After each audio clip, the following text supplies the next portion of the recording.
Marami ang gustong magnegosyo pero hindi makapagsimula dahil akala nila kailangan agad ng malaking puhunan. Kaya ang nangyayari, puro plano na lang pero walang aksyon.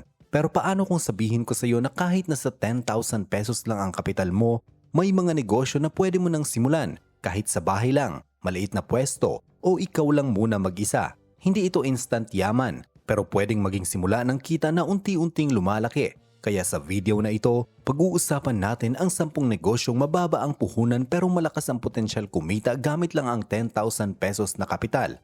Pero bago yan, baka pwedeng pakilike muna nitong video at sana ay tapusin mo ito hanggang dulo dahil baka isa sa mga negosyong ito ang magpapabago ng buhay mo, lalo na yung number 8. Ang number 1 ay burger stand. Ang burger stand ay isa sa mga negosyong kayang simulan kahit maliit lang ang puhunan. Pero malakas ang potensyal kumita lalo na kung nasa tamang pwesto ka. Dahil ang burger ay isa sa pinakaabot kayang pagkain na halos lahat ng tao ay bumibili. Pampalipas gutom o pang merienda kasi ito. Isa pang nagpapalakas ng demand nito ay dahil mabilis kainin, nakakabusog at suwak sa budget ng karamihan. Sa 10,000 pesos na kapital, posible ka nang makapagsimula ng simpleng burger stand. Pwede kang bumili ng maliit na grill, lutuan, initial na ingredients tulad ng patties, buns, dressing, gulay at simpleng pwesto o cart. Ang maganda rito, hindi mo kailangan agad ng malaking tindahan para kumita. Kahit maliit lang ang setup mo sa harap ng bahay, tabi ng kalsada, malapit sa school o terminal, pwede ka nang magkaroon ng customers basta masarap ang timpla at malinis ang preparation mo. Isa pa sa dahilan kung bakit magandang negosyo ang burger stand ay dahil mataas ang chance ng repeat customers. Kapag nasarapan ang tao sa burger mo at sulit sa presyo, malaki ang posibilidad na babalik-balikan ka nila. At habang tumatagal, pwede ka pang magdagdag ng ibang menu tulad ng footlong, fries, buy one take one promos o overload burgers para mas lumaki ang kita mo. At dahil pagkain ito, mabilis umiikot ang puhunan kapag maganda ang pwesto at tama ang diskarte. Hindi mo kailangan ng sobrang komplikadong operation para magsimula. Kadalasan, sipag, consistency at magandang lasa lang ang puhunan para makabuo ka ng regular na customer. Kaya kung naghahanap ka ng negosyo na mababa ang puhunan pero kayang pagkakitaan araw-araw, isa talaga sa magandang option ang burger stand business.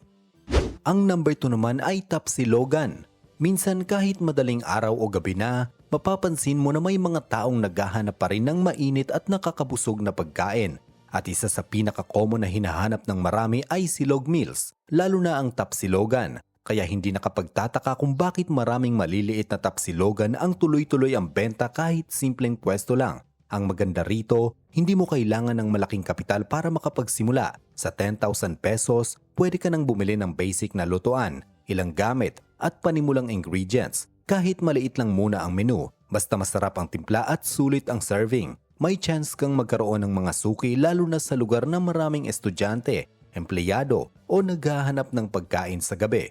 Isa pa sa dahilan kung bakit magandang negosyo ito ay dahil araw-araw kailangan ng tao kumain at kapag naging paborito nila ang luto mo, babalik at babalik sila. Habang tumatagal, pwede ka pang magdagdag ng ibang silog meals o extra ulam para mas lumaki ang kita mo. Kaya kung gusto mo ng negosyong kayang simulan kahit maliit lang ang puhunan pero may potensyal kumita araw-araw, isa ang tapsilogan sa mga pwede mong i-consider. Ang number 3 naman ay printing business. Maraming beses na may biglaang kailangan ipaprint ang mga tao. School projects, resume, IDs, invitations, modules, documents o kahit simpleng photocopy lang. At kadalasan, ayaw na nilang bumiyahe ng malayo para lang magpaprint. Kaya kapag may printing business malapit sa kanila, malaking convenience na agad iyon. Kaya magandang option din ang printing business kahit maliit lang ang kapital. Sa 10,000 pesos, posible ka nang makapagsimula gamit ang second-hand printer, pad paper, inks, at simpleng table setup sa bahay. Hindi mo rin kailangan agad ng malaking shop. Maraming ang nagsisimula lang sa maliit na pwesto o kahit nasa bahay basta marunong gumamit ng cellphone o computer para tumanggap ng files. Ang isa pang maganda rito, hindi lang isang klase ng customer ang pwede mong maging market. Pwedeng estudyante, teachers, online sellers, empleyado o kahit kapitbahay na may kailangang dokumento. At habang tumatagal, pwede mo pang dagdagan ng ibang serbisyo tulad ng lamination, typing services o picture printing para mas dumami ang pagkakakitaan mo. At dahil hindi agad nasisira ang karamihan sa gamit dito, mas kontrolado mo rin ang puhunan kumpara sa ibang negosyo. Kaya kung gusto mo ng negosyo na kayang simulan sa maliit na kapital at may chance magkaroon ng regular na customers, magandang subukan ang printing business. Bago ang number 4, kung bago ka lang dito, baka naman pwedeng pakipindot ng subscribe button. Malaking tulong na ito sa ating channel at para lagi ka ding updated sa mga susi sa pagyaman videos. Ang number 4 ay piso Wi-Fi business. Sa panahon ngayon, halos hindi na nawawala sa tao ang paggamit ng internet. May nanonood ng videos, nagso-social media, naglalaro, nag-aaral o naghahanap buhay online. Pero hindi lahat kayang magpakabit agad ng sariling internet o bumili palagi ng load. Kaya sa maraming lugar, patok pa rin ang piso Wi-Fi dahil mas mura at mas convenient para sa maraming tao. Ang maganda sa piso Wi-Fi business, pwede mo itong simulan kahit maliit lang ang kapital. Sa around 10,000 pesos, posible ka nang makabili ng basic na piso Wi-Fi vending setup at internet connection depende sa lugar at setup mo. Kapag nailagay mo na ito sa tamang pwesto tulad ng mataong lugar, malapit sa boarding house, tindahan o residential area, may chance na magkaroon ka ng tuloy-tuloy na customer araw-araw. Isa pa sa gusto ng marami rito, hindi mo kailangan bantayan buong araw katulad ng ibang negosyo. Kapag maayos na ang setup, pwede na itong kumita habang ginagamit ng mga tao ang internet. At habang tumatagal, pwede mo pang palakasin ang signal, dagdagan ang users, o magdagdag ng isa pang unit sa ibang lugar para mas lumaki ang kita mo. Kaya kung naghahanap ka ng negosyong mababa lang ang puhunan at bagay sa panahon ngayon na halos lahat naka-online, isa talaga sa practical na option ang piso Wi-Fi business. Ang number 5 ay dog food o pet supplies retail. Mapapansin mo ngayon na parami na ng parami ang mga Pilipinong may alagang aso at pusa. At para na rin talaga itong parte ng pamilya ng marami. Kahit gipit minsan ang tao, hindi pa rin nakakalimutang bumili ng pagkain o kailangan ng alaga nila. Kaya hindi nakapagtataka kung bakit lumalakas din ang bentahan ng dog food at pet supplies sa maraming lugar. Sa 10,000 pesos, posible ka nang magkaroon ng panimulang stocks ng dog food, treats, vitamins, shampoo o simpleng pet accessories. Hindi mo rin kailangan agad ng malaking pet shop. Maraming ang nagsisimula lang sa maliit na display sa harap ng bahay, sari-sari store setup o online selling habang unti-unting nagpaparami ng products. Isa pa sa dahilan kung bakit magandang negosyo ito ay dahil repeat customers ang karamihan dito. Kapag may alagang aso o pusa ang isang tao, hindi naman pwedeng minsanan lang bumili ng pagkain. Paulit-ulit silang babalik para bumili ulit ng kailangan ng alaga nila. At habang tumatagal, pwede mo pang dagdagan ng ibang items tulad ng pet cage, toys, accessories o grooming products para mas dumami ang pwede mong kitain. Kaya kung gusto mo ng negosyong swak sa trend ngayon at may chance magkaroon ng regular na customers kahit maliit pa lang ang puhunan, magandang option ang dog food at pet supplies retail business. Ang number 6 naman ay homemade chili garlic o sauces business. Maraming tao ang mahilig sa pagkain na may extra flavor, lalo na iyong may maanghang at masarap na sausawan. Kahit simpleng siomai, fried chicken, pares o lugaw, ibang level agad kapag may masarap na chili garlic o special sauce. Kaya hindi nakapagtataka kung bakit maraming homemade chili garlic at special sauce ngayon ang mabilis makahanap ng buyers lalo na online at sa mga food lovers. Hindi mo kailangan ng malaking kapital para makapagsimula dito. Sa 10,000 pesos, pwede ka nang bumili ng ingredients, bottles, stickers at basic na gamit sa paggawa. At dahil homemade setup ito, pwede mo lang gawin sa bahay habang maliit pa ang operasyon mo. Hindi mo rin kailangan agad ng physical store dahil pwede kang magsimula sa online selling, resellers o pagpapatikim sa kapitbahay. Isa pa sa maganda rito, kapag nagustuhan ng tao ang timpla mo, mataas ang chance na umulit sila ng order. Minsan nga, word of mouth lang ang kailangan para dumami ang customers dahil mabilis kumalat kapag masarap talaga ang produkto. Habang lumalaki ang benta, pwede ka pang gumawa ng iba't ibang flavor o magdagdag ng ibang klase ng sauces para mas maraming market ang maabot mo. Kaya kung gusto mo ng negosyo na kayang simulan sa maliit na kapital at pwedeng gawin kahit na sa bahay lang, magandang subukan mo ang homemade chili garlic o sauces business. At ang number 7 ay fruit shake business. Kapag sobrang init ng panahon, mapapansin mo na maraming tao ang naghahanap ng malamig at nakaka-refresh na inumin. Kaya kahit simpleng fruit shake lang, malakas pa rin ang potensyal kumita lalo na sa mataong lugar. Minsan nga kahit maliit lang ang pwesto, basta masarap at malamig ang tinda mo, mabilis kang makakakuha ng customers. Hindi rin kailangan malaki agad ang puhunan para makapagsimula rito. Pwede ka nang magkaroon ng blender, basic ingredients, cups, yellow at ilang prutas o flavorings na nasa around 10,000 pesos lang.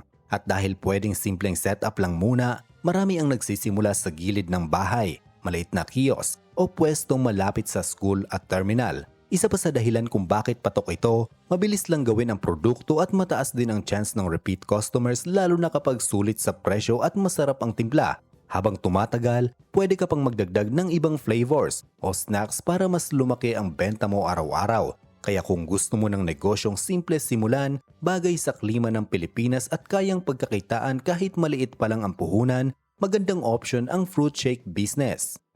At bago ang number 8, kung umabot ka hanggang dito, paki-comment mo naman sa ibaba kung taga saan ka para alam ko kung hanggang saan nakaabot ang videong ito.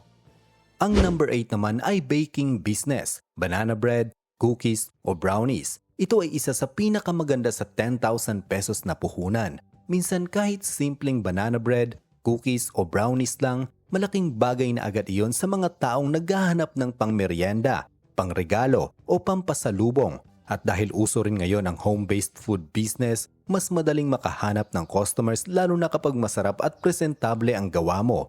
Hindi mo rin kailangan magkaroon agad ng malaking bakery para makapagsimula. Maraming successful baking business ang nagsimula lang sa bahay gamit lang ang maliit na oven at ilang basic ingredients. Sa 10,000 pesos na puhunan, posible ka nang makagawa ng panimulang products na pwede mong ibenta sa kapitbahay, online o iparesell sa mga kakilala. At ang maganda sa baked products, pwedeng ulit-ulitin ng customer kapag nagustuhan nila ang lasa.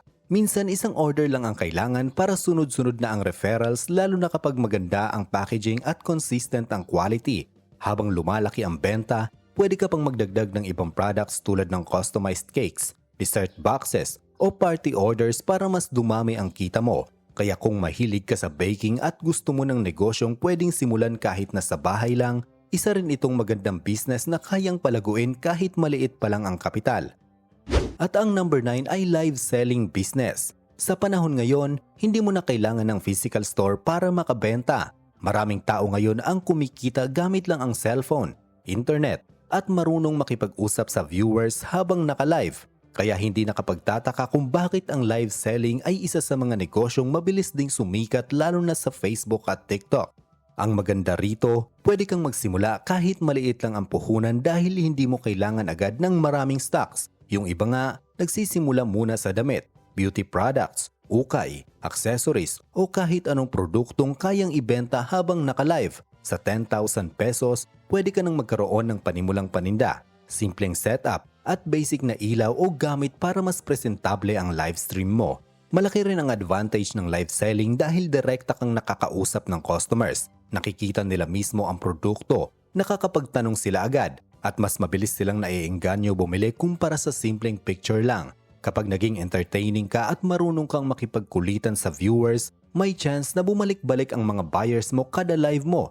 At habang lumalaki ang audience mo, pwede kang magdagdag ng ibang products o mas maraming stocks para mas lumaki rin ang kita. Kaya kung komportable kang humarap sa camera at gusto mo ng negosyong bagay sa online trend ngayon, magandang option ang live selling business kahit maliit pa lang ang kapital mo.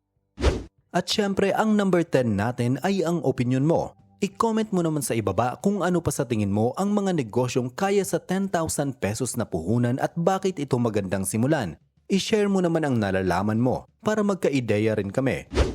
At yan ang ilan sa mga negosyong pwedeng simulan kahit nasa 10,000 pesos lang ang puhunan. Hindi mo kailangan agad ng malaking kapital para makapagsimula dahil maraming negosyo ang lumalaki sa tamang diskarte, sipag at consistency. Tandaan mo, mas okay nang magsimula sa maliit kaysa puro plano pero walang nasisimulan.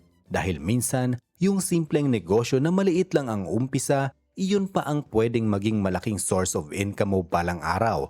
Kaya ikaw, alin dito ang pinakagusto mong subukan? I-comment mo sa ibaba. At kung nagustuhan mo itong video ay huwag mo namang kalimutang pindutin ang subscribe button para kapag nag-a-upload ako ay mapapanood mo kaagad. At hanggang dito na lamang muna naway nasa mabuti kayong kalagayan. Laging tatandaan, ang utak nyo mismo ang susi sa pagyaman. Goodbye.